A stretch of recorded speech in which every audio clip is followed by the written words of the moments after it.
From Atlanta News First Plus, this is Sports Tonight.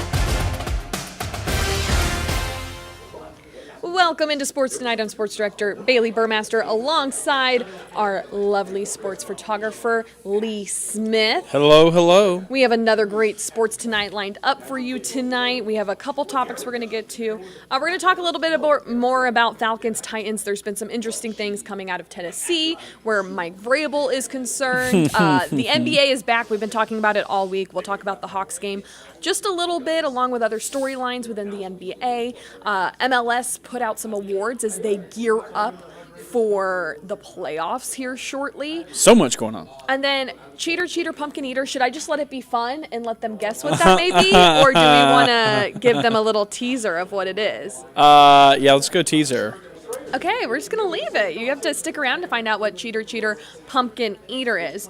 So, starting on Sunday at 1, the Falcons and Titans will square off. A big storyline coming into this one is Ryan Tannehill has been dealing with a little bit of an ankle injury. He's been on a scooter. It's unclear who's going to be at starting quarterback, but Mike Vrabel has kind of said in a little few words or less that, hey, we might see both Will Levis and Malik Willis, but we'll see. It might be more Levis.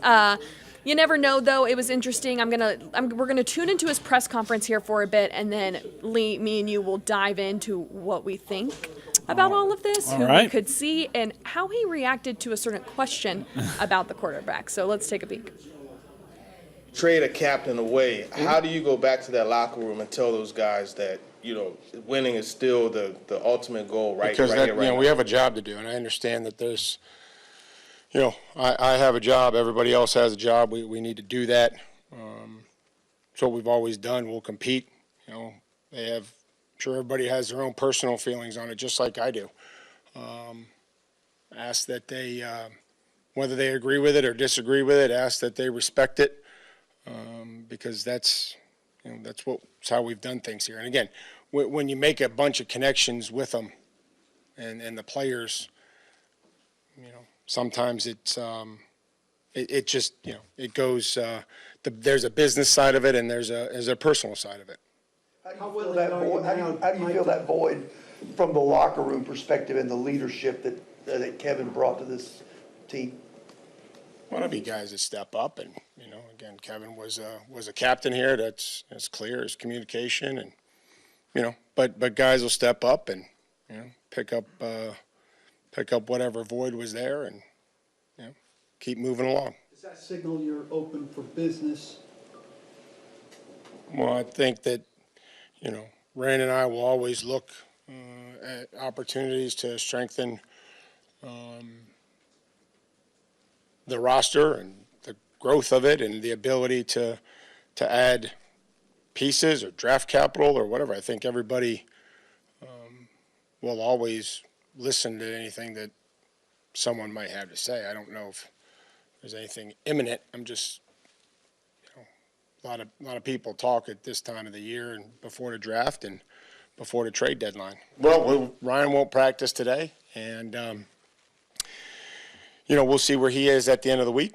And I would imagine that, if Ryan can't play, I would anticipate both of those quarterbacks playing in the football game. But Ryan, is off of his roller or walker or whatever he had, and we'll see where he is at the end of the week. Both of them, Mike? You said you'd anticipate both of them. You'd have a plan for both of them to play? I said I'd anticipate both of them to play. Yep. Make sure you got that, Joe. Mike, as somebody who played this game, putting yourself kind of in those shoes, how does the team view the move that was made yesterday as not kind of admitting from the front office that they're giving up on the season? Well, we'll never give up on anything, and we're going to prepare with the roster and the guys that we have on the active roster and the guys on the practice squad. We'll ask them to prepare as starters. I don't know. I'm not going to speak for the team. I'm going to try to coach them and try to get them ready to go. You mentioned leadership. How confident are you that you have the quality leadership in the locker room that you need going forward? I'm confident that we have the leadership in the locker room going forward.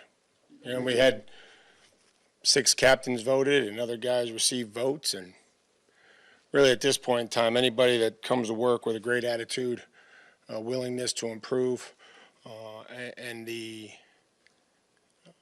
ability to play extremely hard would have an opportunity to be a leader. You mentioned both quarterbacks can play. We'll go into a decision on which guy will start. See what the game plan looks like. First of all, see where Ryan's at, and then talk about what we may want to do throughout the course of the game. What's the benefit of both guys, Mike? Are you trying just to get a look at both, or do you see benefit in playing both? Yeah, I don't. Until we know, Ryan's availability. I'm just telling you if Ryan can't play, I'd expect both of them to play. So he says he would expect both of them to play. What you don't see, and there was a press conference actually yesterday where Mike Vrabel got really testy with a reporter who was asking very valid questions about the quarterback situation, how much each would play, and he was just really kind of going after this reporter. I thought it was a little bold of him. It's all fair and game.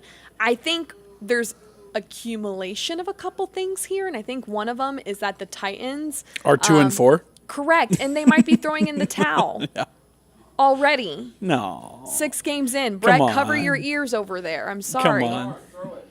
I think he wants them to throw. They're like throwing the towel.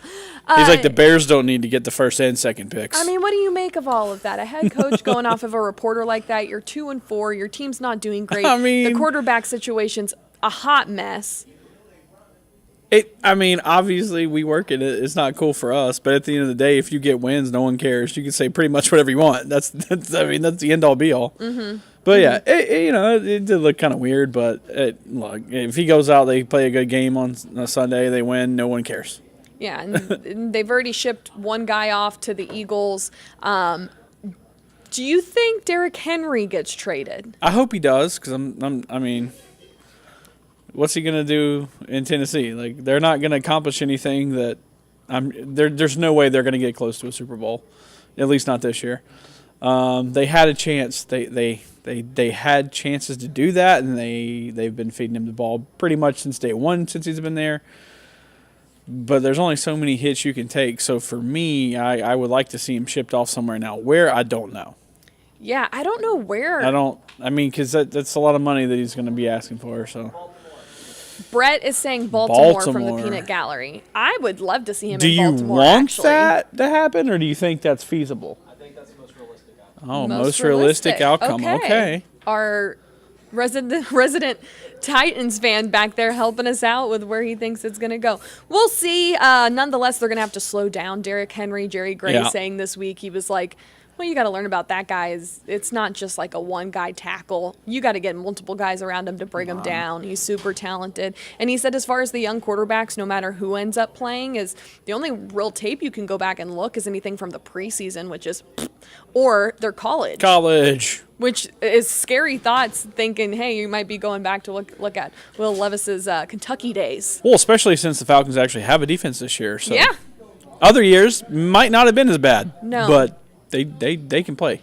They definitely can. So we'll see how they hang. Obviously, the Falcons have had their fair share of road difficulties. Yes. Especially where Desmond Ridder is concerned. He's been going through ball security drills with running backs because he had 3 fumbles last week against the Bucs. Before that, he had 3 interceptions.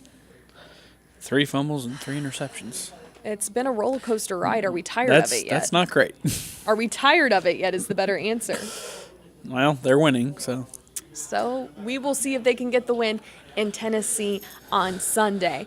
Something else that came back this week, the NBA is officially back. The Hawks had their first season opener last night against the Hornets, fell 116-110. Started off fairly well. Yeah, we're getting some other comments here. Other people want off Mr. Ritter's ride. They think this roller coaster, they're not a fan of it.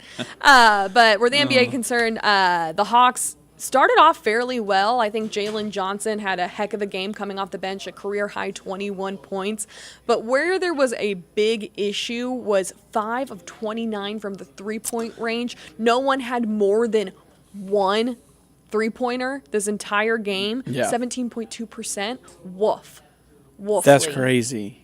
And I'm trying to look at their We had 5 the players in stats. double digits. Trae Young led the way with 23 points, 9 assists. But he said, he even said, I didn't play the best I could. But he took full accountability for it and didn't want to put it on anyone else, which I appreciated. But here's a fun stat.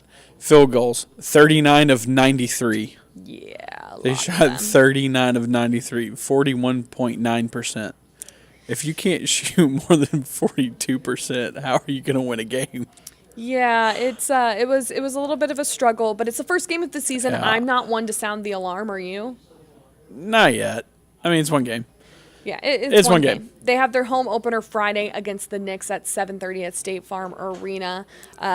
Quinn Snyder talked at practice earlier, so let's tune into what he had to say after their season opener lost and what's to come on Friday at State Farm Arena.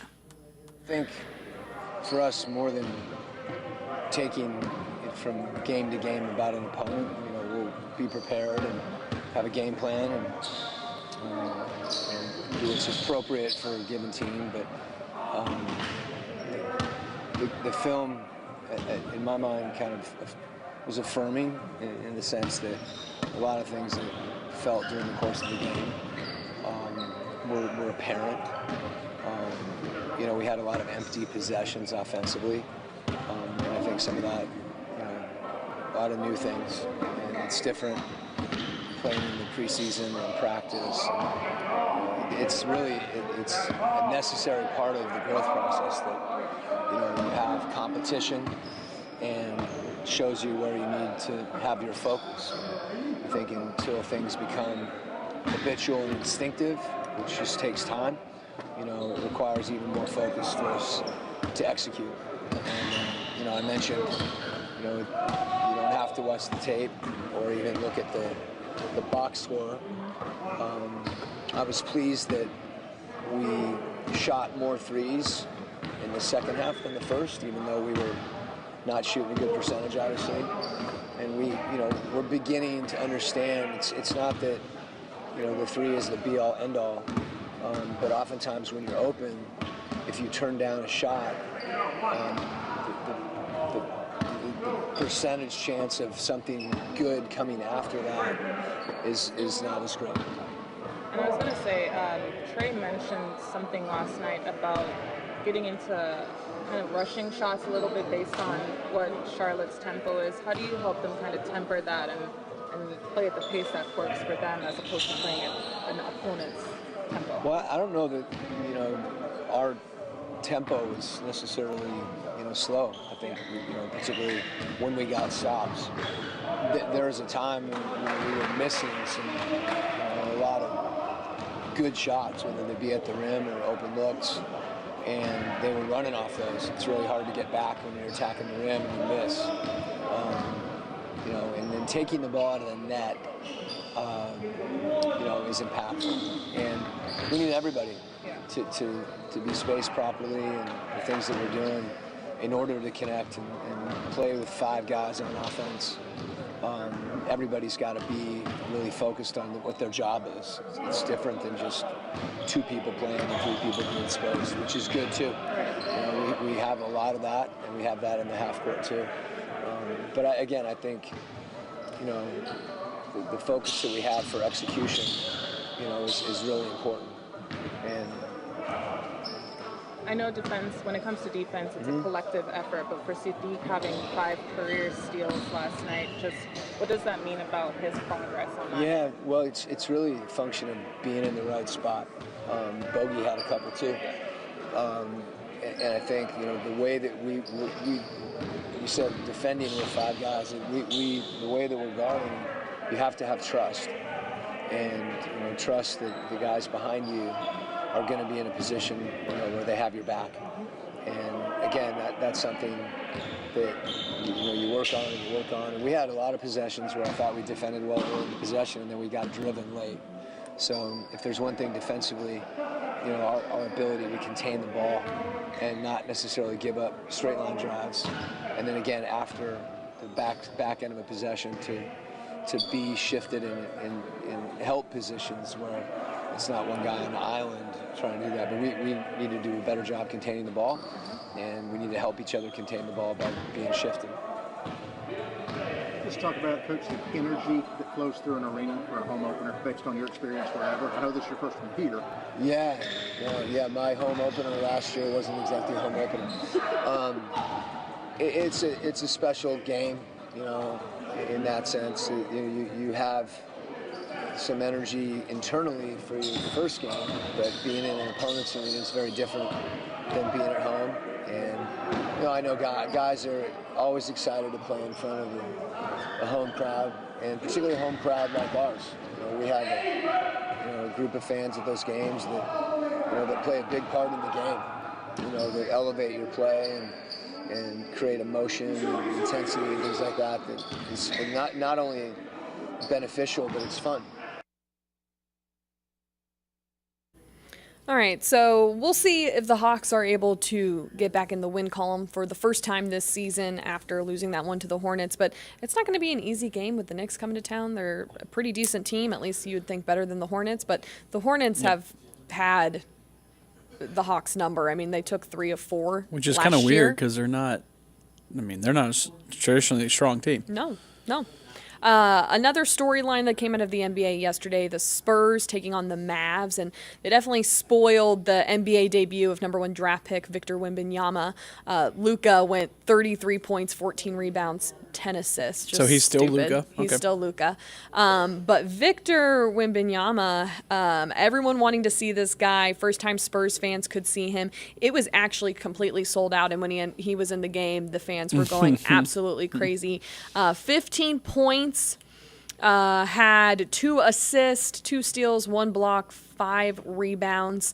Ran into some foul trouble, which was the real concern with him. But, when Luka's going triple-double, what do you do? It's kind of hard to beat that. Correct. He did talk in post-game. We're going to tune into that to just see what his first debut was like and what all the emotions were like for Wemby. Victor, just how would you characterize your first night in the NBA and how it went for you and the team? Lots of emotions, of course, but would have been perfect with a win. When you walked out there tonight, even to warm up, the fans were already there; they were already cheering. What was that moment like for you? And did that hype you up? Felt surreal for a moment. Yeah, and I just feel very lucky to be here. How frustrating was it having to deal with the foul trouble, especially there in the second half? I mean, it might be frustrating, but always keeping the head up is good for my teammates, so I can show it on the court, and it's we learn every day. Victor, it seemed like in the first half you were open a number of times in the post, and your guys missed you. Were you frustrated a little bit by that, and what changed when you came back in the game in the fourth quarter, because they did start to find you there? This is it. I wasn't frustrated because of that. It's as I said before, we're learning. It's only our first regular season game together. We're gonna watch film, and maybe this happened, but and if we notice it on the film, the coaches and ourselves, the players will make whatever it takes, to get better. Victor, all the time you spent on the bench, what's going through your head? Are you frustrated with yourself for the fouls, or the officials for calling the fouls, or what are you thinking during those moments? No, I was just focused on being the best I can be when I step back on the court, Victor, it seemed like when you got back in the game, you were more aggressive, more assertive. Did you feel just the urgency of the game coming to you, or was it just a lot of bottled up energy from sitting on the bench for most of the third and fourth quarter? It's just, I think this is how I try to play every time I get back on the court, but since I got back for like 30 seconds, and most of the times I got subbed in because of my fouls, I couldn't really get comfortable.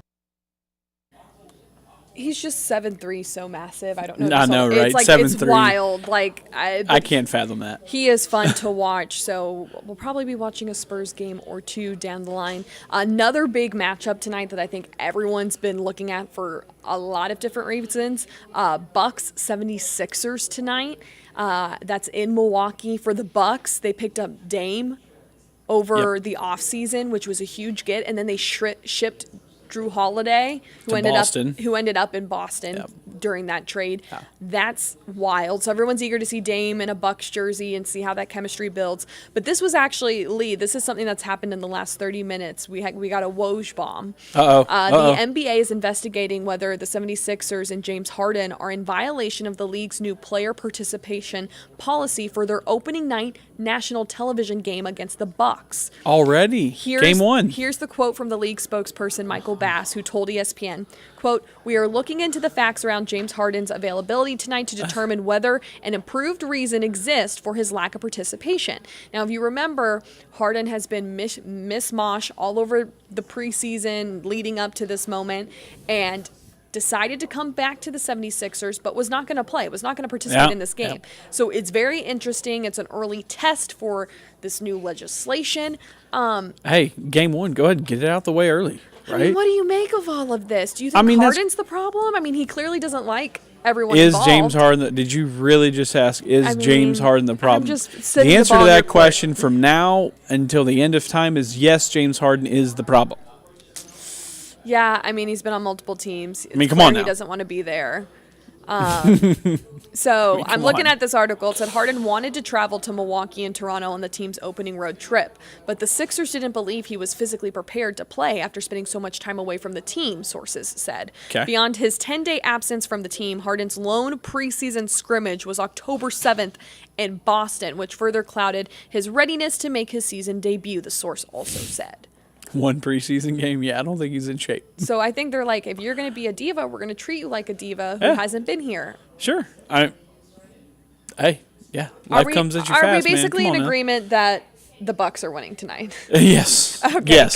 Good. Then we'll move on. Or at least that James Harden isn't going to do anything tonight. Right. We'll move on that note. All right. So soccer, we have the playoffs coming around the corner, but some big MLS awards were announced today for Atlanta United. They have 3 players up for some awards. For MVP, they have Thiago Almada. And then, of course, for Newcomer of the Year, they have Yorgos Giakoumakis. Thiago also up for Young Player of the Year, one of the finalists for that. And then for Comeback Player of the Year, one of the 3 finalists is Miles Robinson after coming back from that Achilles injury. So a really good showing for Atlanta United, Lee. Yep. And all this right ahead of going into the playoffs next week against Columbus. They have, game 1 is next Wednesday at 7:30. So that's a best of 3 for the first round. So hopefully they can continue to carry some of this momentum. I mean, they've got players like you just mentioned. They've got plenty of talent on the pitch. Mm-hmm. They just need to go out there, prove that they can do it when it counts the most. You were there. I had the opportunity to talk to Gigi today with the 5 Stripes. A really good conversation. Yeah. But I was able to talk to him about Newcomer of the Year. So let's see what he had to say about that. One of 3 finalists for MLS Newcomer of the Year. What does something like that mean to you? That's something nice, always, because you think that all the suffer you had this year and the effort you did, it paid off. It paid off.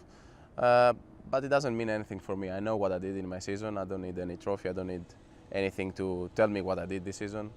As long as I'm happy with what I achieved, these things it's not a priority for me.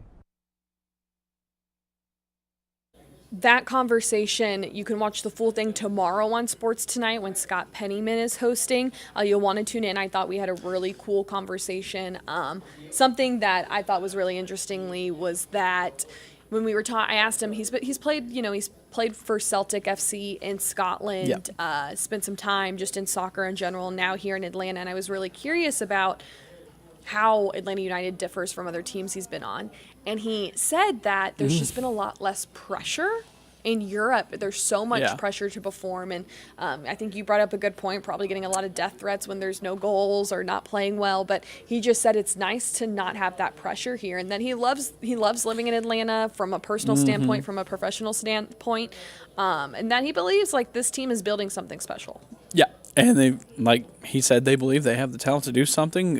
Right now, they're in a small bit of a rebuild phase, but since they've added all the additions at the before the transfer window closed, he says, yeah, he loves teammates and he loves being here in Atlanta.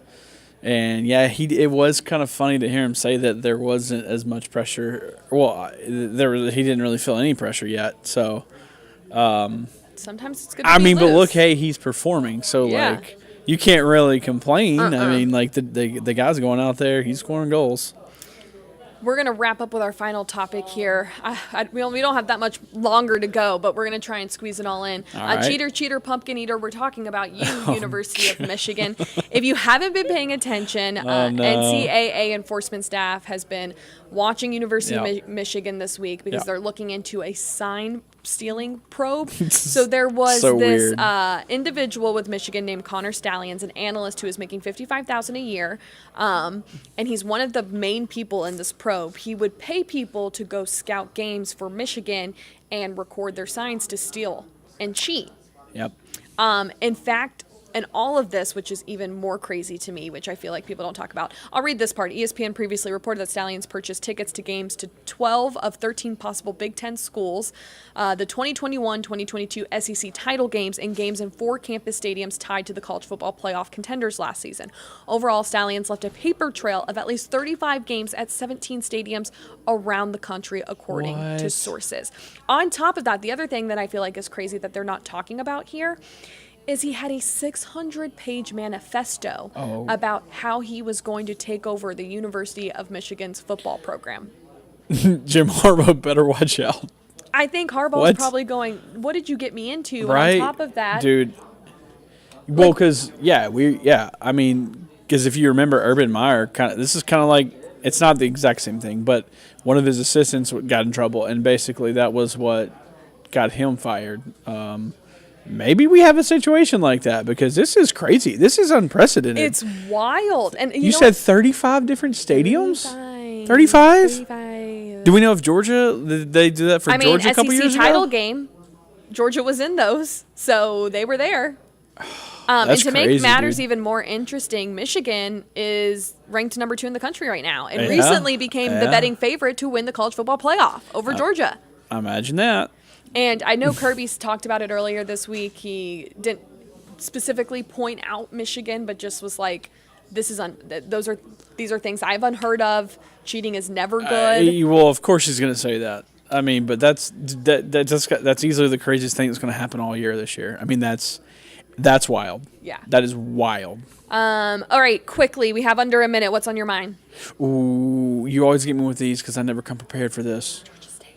Oh, Georgia State. That's right. Shh, he didn't say that. No, I didn't say Georgia State. They're playing a big game tonight. They are. They're playing Georgia Southern. That's right. It's a big game. 6 we'll and have highlights 1, at 11. 6-1 Panthers versus the 5-2. What are they? Eagles, right? 5-2 Georgia Southern Eagles. I think they're the Eagles. Yeah. That is right. Paul Johnson used to coach at Georgia Southern. I'm pretty sure he's getting actually recognized at halftime, I believe, or pregame. Yes, halftime of the game. But yeah, so huge game. I mean, basically, the winner of this game might actually.